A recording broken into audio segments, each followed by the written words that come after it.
Good morning. Welcome to JK ICC. My name is Pooja and I'm here to teach you daily current affairs. So guys, without getting a further ado, let's get started with the first news of the day is international energy agency. तो guys ये organisation क्यों है news में, तो ये अभी हम देखेंगे। तो इसके आपको मैं पहले बता दूं कि ये जो ऑर्गेनाइजेशंस हैं, it is very important part of your preparation. तो अब इसकी जो ऑर्गेनाइजेशन, हम इसकी बात भी करेंगे डिटेल में कुछ ही मिनट्स के बाद। तो अब हम इसके बात करते हैं। तो ये सबसे पहले न्यूज में क्यों है, क्योंकि इंटरनेशनल एनर्जी एजेंसी ने एक रिपोर्ट निकाली है जिसका नाम है एनर्जी आउटलुक। ठीक है, एनर्जी आउटलुक रिपोर्ट 2021।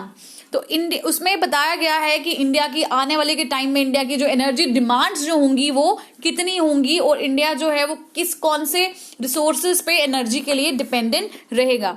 तो इसमें इस रिपोर्ट में मेंशन किया गया है कि India will make up the biggest share of energy demand growth at 25% over the next 2 decades as it overtakes the European Union as a world third biggest energy consumer। अभी India जो है 2030 के बाद India European union को भी सरपास कर लेगा, जो क्योंकि एनर्जी कंज्यूमर जो है वो वर्ल्ड का 3रे नंबर पे बन जाएगा। तो गाइस सबसे दो जो है कौन सी कंट्रीज जो है सबसे ज्यादा एनर्जी कंज्यूम करती है, तो आपको पता ही होगा, यूएसए एंड चाइना। तो इंडिया जो है वो 25% ग्रो करेगा, आज से 25% ज्यादा ग्रो करेगा ओवर नेक्स्ट 2 decades में। और इंडिया की जो एनर्जी कंजप्शन है वो एक्सपेक्ट की जा रही है कि वो डबल होगी। कब डबल होगी? As the India's GDP expands to be an estimated 8.6 trillion by 2040 under its current policy scenario. इसका क्या मतलब है? इसका मतलब ये है कि जो इंडिया की एनर्जी कंजप्शन है वो भी डबल होने वाली है। अभी जितना इंडिया का जीडीपी है उसके डबल जो है इंडिया की जो डिमांड है, वो एनर्जी डिमांड जो होगी वो डबल होगी बाय 2040। क्यों गाइस, इतना क्या चीजें हो रही हैं कि इंडिया की जो है वो जो एनर्जी कंजप्शन की डिमांड है वो डबल होने वाली है? क्यों?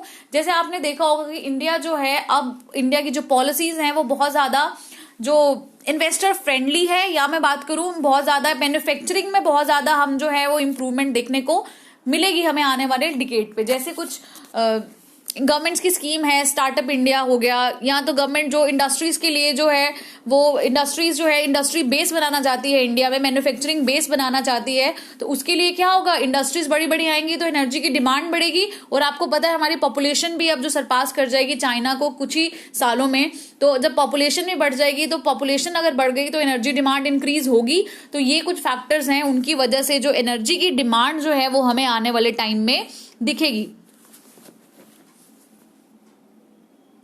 ठीक है, तो क्या एक डिमांड थी, एक तो इंडिया की एनर्जी जो डिमांड है वो इंक्रीज हो रही होगी है। और इसमें बताया गया है कि जो इंडिया है, अब हम बात करते हैं रिन्यूएबल सोर्सेज पे डिपेंडेंट होने की, बट आपको पता है जो रिन्यूएबल सोर्सेज होते हैं वो कितने कॉस्टली होते हैं। ठीक है, तो वो जो हमारी एनर्जी डिमांड को फुलफिल नहीं कर पाएंगे, तो हमें ज्यादा रिलायंट किस पे करना पड़ेगा?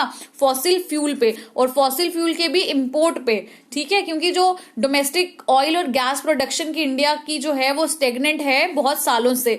मतलब गवर्नमेंट ने फिर भी इतनी पॉलिसीज लगा दी कि हम पेट्रोलियम एक्सप्लोरेशन को प्रमोट कैसे करें, उनकी प्रोडक्शन को इंक्रीज कैसे करें, रिन्यूएबल एनर्जी की प्रोडक्शन को इंक्रीज कैसे करें।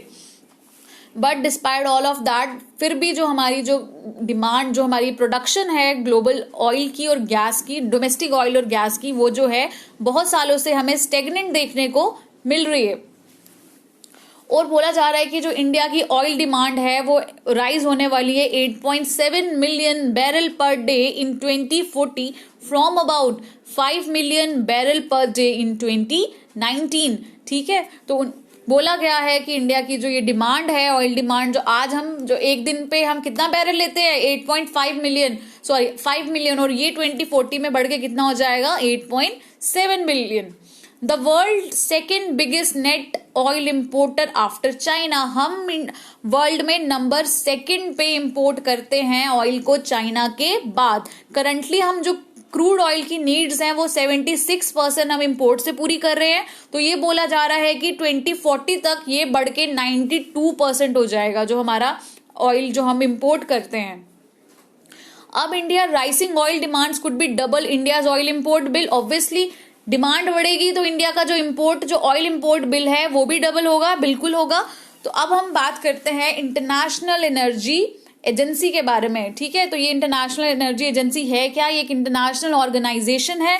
ये कब एस्टैब्लिश की गई? 1974 में, ठीक है। 1974 में इसको एस्टैब्लिश किया गया as per framework of the OECD countries, ठीक है। OECD कंट्रीज होती हैं गाइस, तो उसके फ्रेमवर्क के तहत इसको एक ऑटोनॉमस इंटर गवर्नमेंटल ऑर्गेनाइजेशन बनाया गया। तो ये मोस्टली फोकस करती है 4 एरिया पे।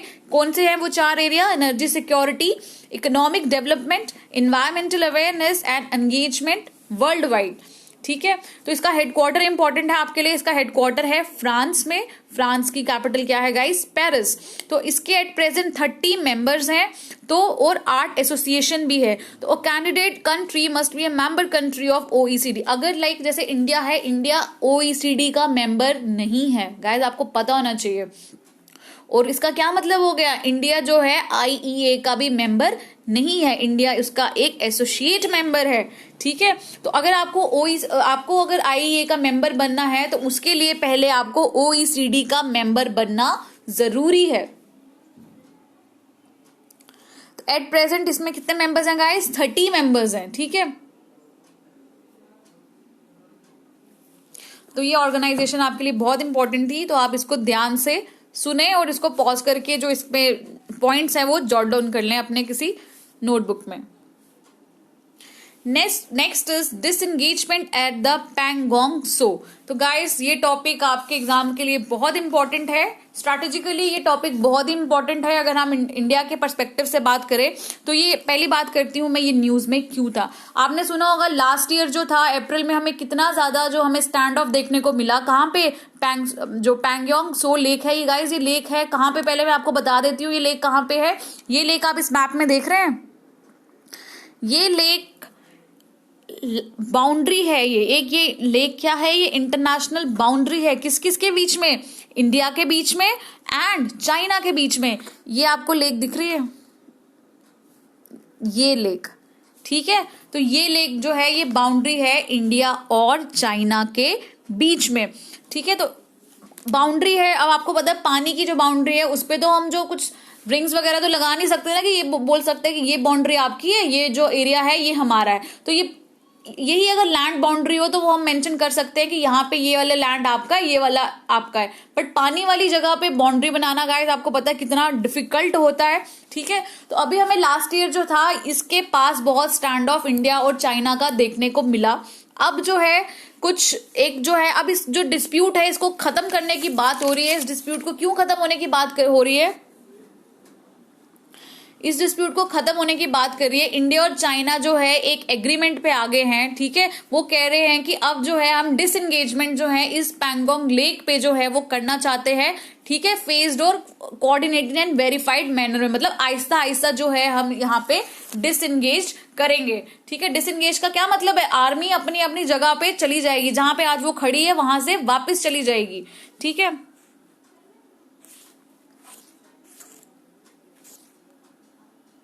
तो गाइस मैं आपको थोड़े टाइम पे बताऊंगी ये फिंगर्स क्या है, ठीक है। उससे पहले मैं आपको कुछ बताना चाहती हूँ। वो क्या है कि अब इंडिया और चाइना ने एक एग्रीमेंट साइन किया है कि अब जो है हम जो है अब यहाँ से पीछे हटेंगे और इसको जो है पीसफुल जगह बनाएंगे, ठीक है। तो चाइनीज साइड ने क्या बोला है कि वो अपनी प्रेजेंस जो है सिर्फ फिंगर 8 तक रखेंगे, और इंडियन आर्मी ने बोला है कि वो अपनी प्रेजेंस कहां तक रखेंगे गाइस? फिंगर 3 तक। तो now let's talk about these fingers. तो आप इस पिक्चर में देख रहे हैं ये फिंगर्स क्या हैं? फिंगर्स आप देख रहे हो ये कर्व्स जो हैं ये बने हुए हैं। तो अब जो लेक है उस पे तो हम बाउंड्री बना नहीं सकते, तो अब हमें कर्व्स के उस पे बेसिस पे हमें याद रखना है कि इंडिया का एरिया कौन सा है और चाइना का एरिया कौन सा है। आप LAC देख रहे हैं, ये जो लाइन आपको दिख रही है ये LAC, ये LAC है, ठीक है। तो ये यहाँ पे फिंगर 7 है और ये फिंगर जो है ये फिंगर 8 है। तो इस एग्रीमेंट के अंडर क्या बोला गया है कि चाइना जो है फिंगर 8 से आगे नहीं आएगा, और इंडिया के लिए बोला गया है कि वो फिंगर 3 से आगे नहीं आएगा। एज पर लाइक चाइना मानता है कि उसका जो लेक पे अधिकार है वो फिंगर 3 तक है। मतलब चाइना बोलता है कि जो LAC है वो कहां तक है? फिंगर 3 तक है। बट इंडिया बोलता है LAC कहां तक है गाइस? फिंगर 7 तक है। ठीक है, तो अब उन्होंने एक मतलब एक एग्रीमेंट साइन किया है कि इंडिया जो है वो फिंगर 3 से आगे नहीं आएगा और चाइना जो है वो फिंगर 8 के आगे नहीं आएगा।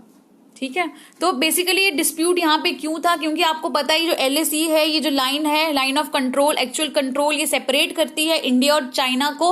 और यहाँ पे जो था 1962 के वॉर में जो था ये लाइन को इन्होंने बनाया गया। ठीक है, generally runs along the land except for the width of Pangong so. ठीक है, तो आप ये देख रहे हैं ये LAC थी 1962 के वॉर के टाइम पे ये बनाई गई। ठीक है, तो दोनों साइड ने अपना अपना एरिया मार्क किया है। तो इंडिया क्या बोलता है कि हमारा एरिया फिंगर 7 तक है, चाइना बोलता है हमारा एरिया फिंगर 3 तक है। तो इसी के बीच में ये जो हमें स्टैंड ऑफ जो है वो देखने को मिलते हैं। ठीक है, तो आपने देखा कि कैसे लेक को 8 सेक्शन में डिवाइड किया गया, उन्हीं 8 सेक्शन को बोला जाता है फिंगर। तो जो LAC इंडिया के लिए LAC पास कहां से होती है, फिंगर 7 से। तो इंडिया जो कर रहा था, पेट्रोलिंग कर रहा था इस एरिया पे, और वही जो पेट्रोलिंग क्या होती है, हमने देखा होगा आर्मी जैसे पेट्रोलिंग करती है। ठीक है, तो चाइना को ये चीज पसंद नहीं आई, तो कहीं ना कहीं वो रीजन जो था, ये रीजन बना इन दोनों के स्टैंड ऑफ के बीच का।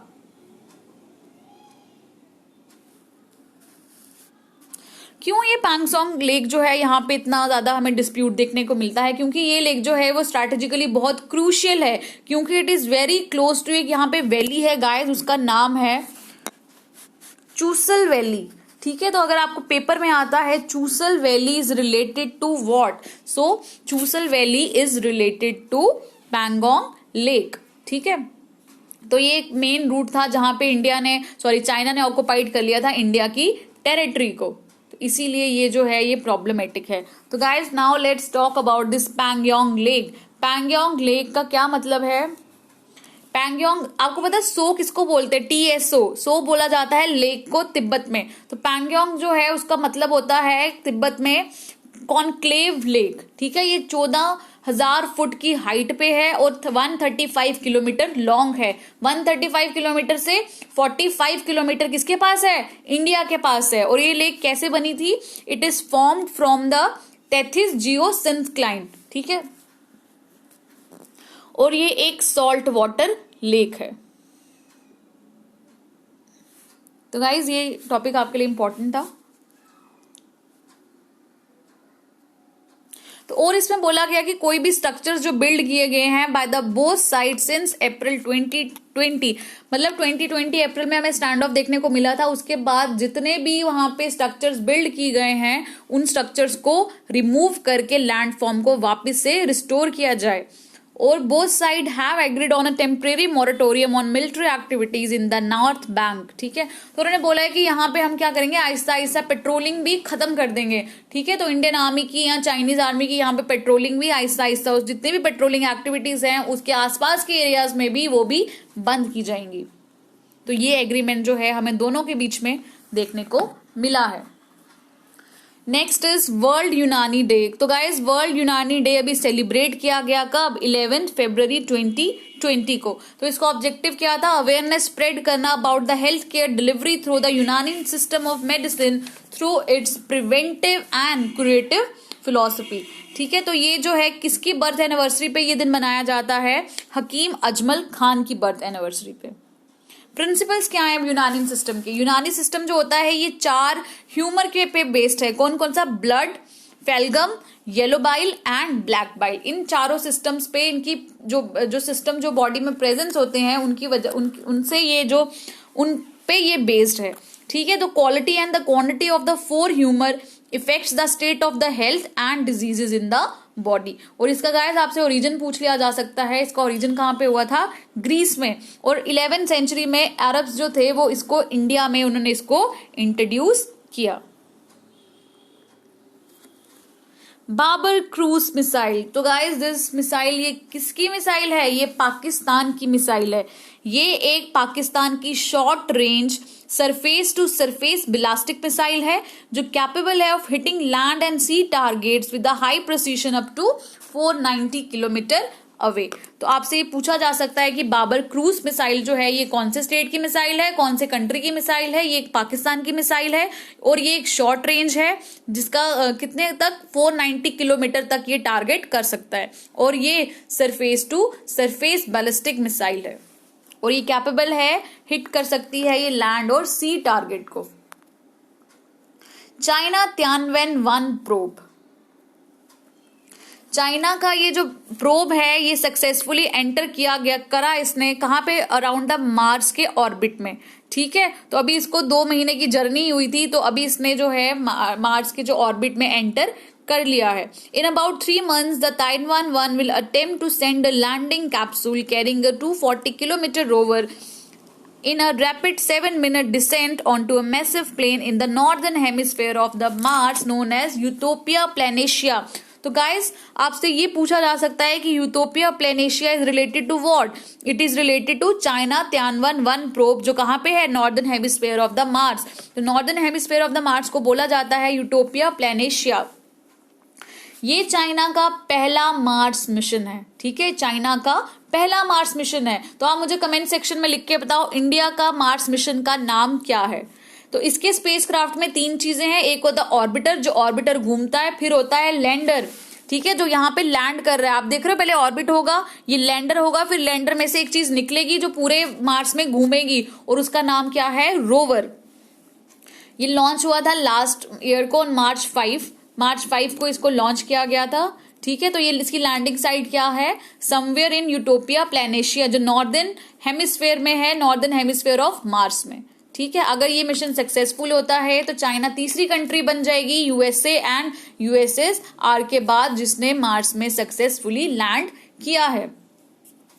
तो इसके कुछ ऑब्जेक्टिव्स हैं, ये क्यों गया वहां पे चाइना में, इसके मार्स में इसके क्या ऑब्जेक्टिव्स हैं। ये एक ना जियोलॉजिकल मैप बनाएगा मार्स का, ठीक है, और एक्सप्लोर करेगा उसकी सॉइल को कि मार्स की जो सॉइल है वो कैसी है, और लोकेट करेगा कि क्या वहां पे पानी है या नहीं है, और एनालाइज करेगा सरफेस के मटेरियल्स को। ठीक है, तो इसीलिए ये जो है चाइना ने इसको वहां पे भेजा है। Next is move to privatise banks, why the proposal, what are the concern. आपने गाइस सुना होगा न्यूज में बहुत कि बैंक्स को प्राइवेटाइज किया जा रहा है, तो बैंक को प्राइवेटाइज करने के प्रोज एंड कॉन्स क्या रहे होंगे। ठीक है, तो आपको पता है बजट 2021 में गवर्नमेंट ने प्रपोज किया है कि हम दो पीएसयूज हैं बैंक्स की, उनको क्या कर रहे हैं, हम प्राइवेटाइज कर रहे हैं। ठीक है, privatisation of the 2 public sector banks will set the ball rolling for a long term project that envisages only a handful of state owned banks with the rest either consolidated with the strong banks और privatise. आपने देखा कि बहुत सारे banks को जो है वो मर्ज किया जा रहा है, कुछ बैंक्स को पब्लिक सेक्टर के साथ ही मर्ज किया जा रहा है, ऑलरेडी जो अच्छे बैंक्स हैं उनको उनके साथ मर्ज किया जा रहा है, वीक बैंक्स को अच्छे बैंक्स के साथ जो है मर्ज किया जा रहा है, और कुछ बैंक्स को तो बिल्कुल ही प्राइवेटाइज किया जा रहा है। तो क्यों बैंक्स जो है वो प्राइवेटाइज करना, क्यों गवर्नमेंट प्राइवेटाइज करना चाहती है बैंक को? लेट्स से सबसे बड़ा रीजन जो बैंक को प्राइवेटाइज करने का है वो है उनका नॉन परफॉर्मिंग एसेट्स की वजह से। बैंक्स तो लोन दे देती है, बट जब लोन 90 डेज तक उनकी कोई ना इंटरेस्ट आपको मिल रहा है ना उसका प्रिंसिपल अमाउंट मिल रहा है, तो 90 डेज के बाद वही जो अमाउंट होता है वो नॉन परफॉर्मिंग एसेट बन जाता है बैंक के लिए। तो अब जो है कुछ बैंक्स में, बहुत पब्लिक सेक्टर बैंक्स में मोस्टली एनपीएस जो है वो बहुत ज्यादा बढ़ गए हैं। तो गवर्नमेंट को क्या करना पड़ रहा था, गवर्नमेंट को वही जो है थ्रू रिकैपिटलाइजेशन बॉन्ड के थ्रू गवर्नमेंट को वो पैसा बार बार गवर्नमेंट दे रही थी ताकि जो बैंक्स की बैलेंस शीट है वो जो है वो मेंटेन रहे। उसकी वजह से तो गवर्नमेंट बहुत ज्यादा जो पैसा यहाँ पे लगा रही थी, उसके तहत भी जो बैंक्स थे वो अच्छा परफॉर्म नहीं कर रहे थे। ठीक है, तो ये जो था सबसे बड़ा रीजन है कि क्यों हम बैंक्स को जो है वो प्राइवेटाइज कर रहे हैं, क्योंकि गवर्नमेंट जो है उसने अभी पीछे 70,000 करोड़ रुपया जो है गवर्नमेंट रन बैंक्स में जो है थ्रू रिकैपिटलाइजेशन बॉन्ड्स डाला, और फिर उसके बाद गवर्नमेंट को मर्ज करना पड़ा 10 पीएसयूज को, अब 4 पीएसयूज में मर्ज करना पड़ा। ठीक है, क्योंकि आपने देखा होगा many of them higher level of stressed asset, public bank में बहुत ज्यादा स्ट्रेस्ड एसेट्स हैं देन द प्राइवेट बैंक्स। ठीक है, मतलब इतने सालों के बाद भी कैपिटल इंजेक्ट कर रहे हैं, गवर्नेंस रिफॉर्म ला रहे हैं, फिर भी जो फाइनेंशियल पोजीशन जो है पब्लिक सेक्टर बैंक्स की वो इतनी ज्यादा इंप्रूव नहीं हो रही, इसीलिए बैंक्स जो है वो प्राइवेटाइज किए जा रहे हैं बाय द गवर्नमेंट। तो इससे क्या होगा, गवर्नमेंट फ्री हो जाएगी। अब गवर्नमेंट जो पैसा यहाँ पे इसको खर्च करना था, वो पैसा अपने किसी जो है वो कहीं और एक्सपेंडिचर, वो जो है for the welfare of the people के लिए वो एक्सपेंडिचर वो खर्च कर सकती है। ठीक है, अगर हम इसको कंपेयर करें प्राइवेट बैंक से, जो पीएसयूज हैं, पब्लिक सेक्टर यूनिट्स के बैंक है, उसमें आपको मैंने बताया हायर नॉन परफॉर्मिंग एसेट्स हैं, स्ट्रेस एसेट्स जो हैं वो बहुत ज्यादा है। ऑल्दो स्ट्रेस एसेट्स जो हैं वो डिक्लाइन होना स्टार्ट हो गए हैं, बट फिर भी प्राइवेट बैंक्स के कंपैरिजन जो है हमें स्ट्रेस एसेट्स जो हैं बहुत देखने को मिलते हैं। तो इसीलिए जो है बैंक्स ने, गवर्नमेंट ने सोचा कि इसको जो है हम प्राइवेटाइज करें। तो आपको गाइस पता है कि नेशनलाइज जो बैंक्स थे वो कब नेशनलाइज किए गए? ये नेशनलाइजेशन ऑफ बैंक्स किसने किया? ये करा गया था 1969 में। तब फाइनेंस मिनिस्टर और प्राइम मिनिस्टर एक ही थी। कौन थी वो? इंदिरा गांधी। तो इंदिरा गांधी ने जुलाई 1969 में 14th लार्जेस्ट प्राइवेट बैंक्स को नेशनलाइज किया। 14 बड़े प्राइवेट बैंक थे, उनको नेशनलाइज किया गया था इंडिया में। ठीक है, आइडिया क्या था? आइडिया ये था कि अलाइन कर सके बैंकिंग सेक्टर को with the socialist approach of then government. तो स्टेट बैंक ऑफ इंडिया कब नेशनलाइज हुआ था? 1955 में। इंश्योरेंस सेक्टर कब नेशनलाइज हुआ था? 1956 में। ठीक है, तो ये कुछ रीजंस थे जो नेशनलाइज किए गए बैंक को क्यों, और अब जो है उसको प्राइवेटाइज क्यों किया जा रहा है। नेक्स्ट इज थोला पावा कोथू। क्या है ये गाइस? थोला पावा कोथू। थोला पावा कोथू ये एक शेडो पपेट्री है। तो आपका 4th क्लास का सिलेबस हो, एसएसबी का सिलेबस हो, केएस का सिलेबस हो, यूपीएससी का सिलेबस हो, Indian culture is a part of your preparation guys. तो उसके लिए आपको ये जो इंडियन कल्चर में आपको पपेट्री एक टॉपिक है। ठीक है, तो ये जो आपसे पूछा जा सकता है कि थोला पावा कोथू जो है ये कौन सी स्टेट की पपेट्री है? ये एक शेडो पपेट्री है। ये एक ट्रेडिशनल टेम्पल आर्ट है केरला का, और इसके रूट्स जो है बोला जाता है पालाकड़ एंड नेबरिंग रीजन जो है केरला के, वहां पे इसके जो रूट्स हैं वहां पाए जाते हैं। It is use to be performed in the Bhadrakali temples of Palakkad telling tales from the Ramayana. ठीक है, तो केस के लिए पॉइंट इंपॉर्टेंट है कि जो, ठीक है, थोला पावा कोथू जो है इसमें किसकी टेल सुनाई जाती हैं? इसमें रामायण की टेल्स को सुनाया जाता है। The puppetry is staged on a special structure in temple premises called Koothu madam. ठीक है, the puppetry stage on a special structure in temple premises, जिसका बोला जाता है, जिसको Koothu. The last topic of the day is Ebola virus. तो guys पहली बात तो ये क्या है? ये एक वायरस है। ठीक है, इबोला क्या है? वायरस है। तो अभी ये न्यूज में क्यों था? क्योंकि एक नया केस जो है वो डायग्नोज हुआ है। कहां से? Democratic Republic of Congo. तो guys Democratic Republic of Congo जो है वो कौन से कॉन्टिनेंट में है? वो अफ्रीकन कॉन्टिनेंट की एक कंट्री है। इबोला वायरस डिजीज को फॉर्मली क्या बोला जाता था? Ebola haemorrhage fever, haemorrhagic fever. ये एक सिवियर ऑफन फेटल इलनेस है ह्यूमंस में। ठीक है, तो ये वायरस ट्रांसमिट होती है to people from wild people से वाइल्ड एनिमल से, फिर ये मतलब वाइल्ड एनिमल से ये स्प्रेड होती है, और स्प्रेड होती है फिर ह्यूमन पॉपुलेशन में through human to human transmission. तो गाइस इसका जो फेटेलिटी रेट है वो इतना ज्यादा है, एवरेज कितना है? 50%। कुछ जगहों में तो इसका 90% भी है। फेटेलिटी रेट क्या हो गया कि इससे कितनी डेथ्स जो हैं वो हमें देखने को मिलती हैं। तो आपसे ये पूछ सकते हैं डिजीजेस में कि इबोला क्या है? एक वायरस है या क्या है? ये बैक्टीरियल डिजीज है, ये एक वायरल डिजीज है। तो ये जो है ये बैट से हमें जो थी ये भी देखने को मिली। जैसे कोरोना वायरस हमें बैट से देखने को मिला था, ये भी हमें बैट से देखने को मिली। इसमें हाई फीवर हो जाता है। ठीक है, और इसका हाई फर्टिलिटी रेट बहुत ज्यादा हमने देखने को मिलता है। और ये एक जूनेटिक डिजीज है। जूनेटिक डिजीज कौन सी होती है? जिसका ट्रांसमिशन होता है from animals to humans and then humans to humans. So guys, that's all for today. Thank you for watching this video. आने वाली वीडियोस के लिए आप प्लीज इस चैनल को सब्सक्राइब करें और इस वीडियो को ज्यादा से ज्यादा लाइक और शेयर करें। Thank you very much.